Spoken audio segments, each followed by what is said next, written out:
everyone. I'm Alicia Acuna, along with Sean Duffy, Nicole Sapphire, and Tom Shalhoub. And welcome to the Big Weekend Show. The big story tonight.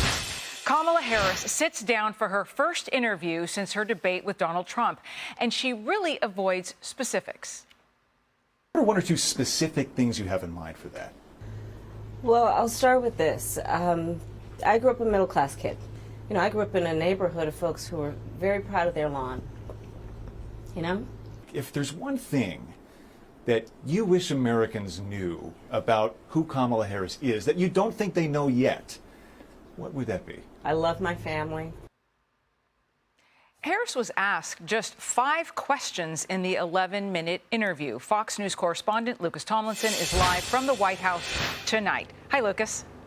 Good evening, Alicia. That's right. This was Vice President Kamala Harris's first solo interview since becoming the Democratic nominee. And just like the debate, the Harris team turned to ABC, this time from a local affiliate from Philadelphia. My mother raised my sister and me. She worked very hard. She was able to finally save up enough money to buy our first house when I was a teenager.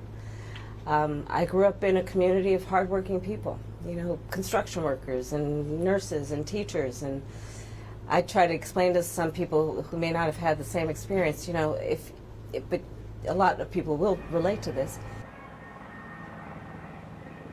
Critics say the vice president gave long answers without mentioning specific policies. Here's some more from the interview. You know, we have ambitions and aspirations and dreams, but not everyone necessarily has access to the resources that can help them fuel those dreams and ambitions.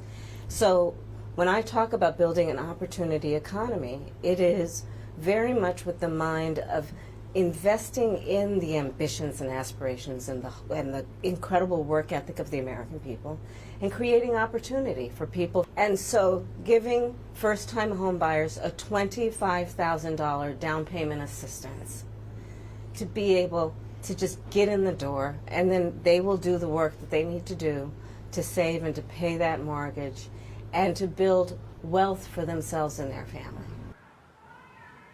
So again, the vice president was asked what specifically she would do to fix the economy. Now, this evening, Vice President Harris will join President Biden at a dinner here in Washington, sponsored by the Congressional Black Caucus Foundation, later tonight, again, here in the nation's capital.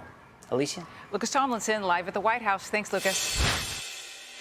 Okay, so, Sean, I want to go to you first on this and watching. You know, we listened to the news anchor ask for specifics, and he did it multiple times, right? And I do know that parameters are given when you get these interviews with a candidate, so only so much time. And he even asked her, "Can I ask you a couple more questions?" Right? So there were obviously limits, but he still didn't get the answers, any really real answers. First of all, Kama said nothing, but she also said so much, right? By not saying anything, it shows, I mean, the economy and inflation are the #1 issues in every single poll in this election. And the fact that you go to an interview and you have nothing to offer on how you're going to fix the economy, I mean, make some stuff up. Here's the way I think of this, though. So you think of the last debate, a lot of commentators said, you know what, Donald Trump was baited by Kamala Harris. He took the bait and she would throw him off about the size of his, rally crowds. Donald Trump's playing 4D press. You know what he did? He baited Kamala Harris into having the confidence to actually go out and do interviews like this and expose herself to the American people. Donald Trump is like 4 steps ahead of Kamala and the rest of the country. Yeah, but Nicole, this interview was only done a couple of days after the debate, and it was kind of remarkable how the answers were so similar. And I want folks to just take a listen. I grew up a middle-class kid. I was raised as a middle-class kid. Focusing on, again, the aspirations and the dreams. I believe in the ambition, the aspirations, the dreams of the American people. I was a career prosecutor for most of my career. I started my career as a prosecutor in creating an opportunity economy where it's about investing in areas that really need a lot of work. I intend to create an opportunity economy. Well, I'm obviously not Joe Biden. Clearly, I am not Joe Biden. That the vast majority of us as Americans have so much more in common than what separates us. We all have so much more in common than what separates us. Now, I will You say this. We hear candidates say the same thing on the campaign trail over and over again. This is different.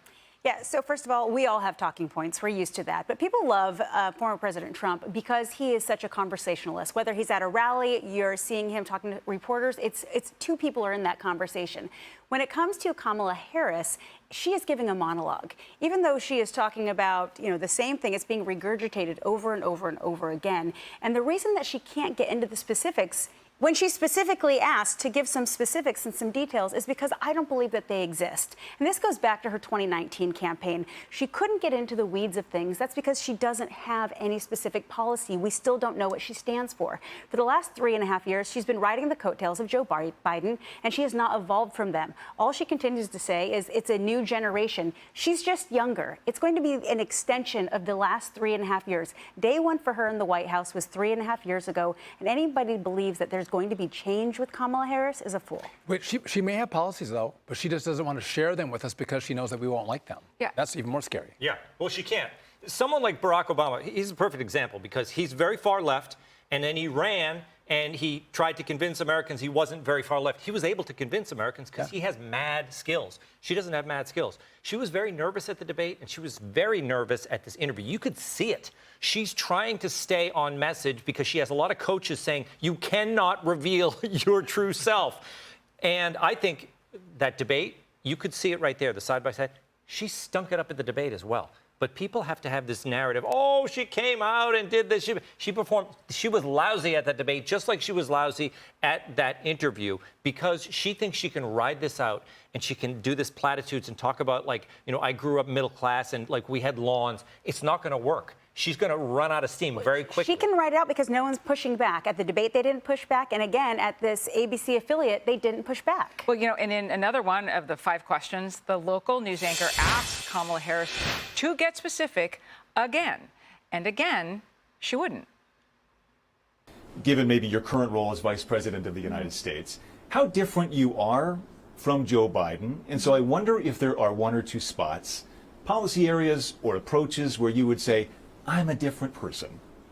Well, I'm obviously not Joe Biden. And, I offer a new generation of leadership. And so, for example, thinking about developing and creating an opportunity economy where it's about investing in areas that really need a lot of work.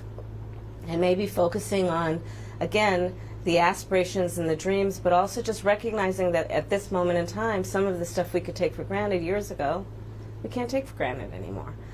For example, another plan that I have that is a new approach is to expand the child tax credit to $6,000 for young families for the first year of their child's life.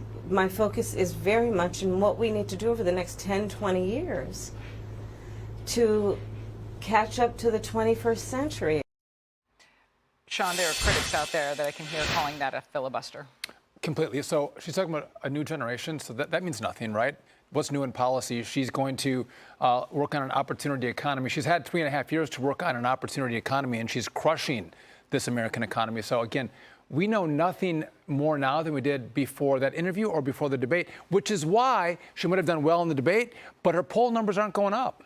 Yeah, and also we know from polling that there are a lot of voters out there, Nicole, who say they still don't feel like they know her, and her allies are saying that's why she keeps going into this backstory over and over and over again. Well, she's trying to appeal to a lot of voters. She's trying to say, this is where I grew up, and she's wanting to try and get personal. But the reality is, you can see how forced this is. You can see how staged this is. Now, don't get me wrong. I cannot say with confidence that I felt that Donald Trump had a strong debate that night. I actually wished he had more canned responses, especially when it came to health care and even on the abortion topic. But at the end of the day, Kamala Harris may have remained poised, and she may have had these stock answers, but they still stand for nothing. And at the end of the day, I do believe that life was better under the Trump presidency than it has been for the last 3.5 years. I cannot imagine extending the current administration. I think it will continue to hurt us, and she doesn't have a plan. Right, and Tom, that was actually the challenge for her, to get people to understand and know her and what that she could do for them when people already know what former President Trump has done for them. Yeah, and he's a known quantity. And he was the same in that debate the other day. He was the same as he was in that debate against Joe Biden that everybody said he won hands down. It was amazing. Take a look at those side by side, like we did with her. He's exactly the same. The guy never changes at all. And the fact that she was doing canned responses, it impresses people in the media because we know how you can craft an answer. We know, and you know, lawyers, prosecutors, people, they love that. Oh, look, she pivoted away from the answer. You know what the American people hate? People who pivot away from answers. True. Good point. All right, well. Click here to subscribe to the Fox News YouTube page to catch our hottest interviews and most compelling analysis. You won't get it anywhere else.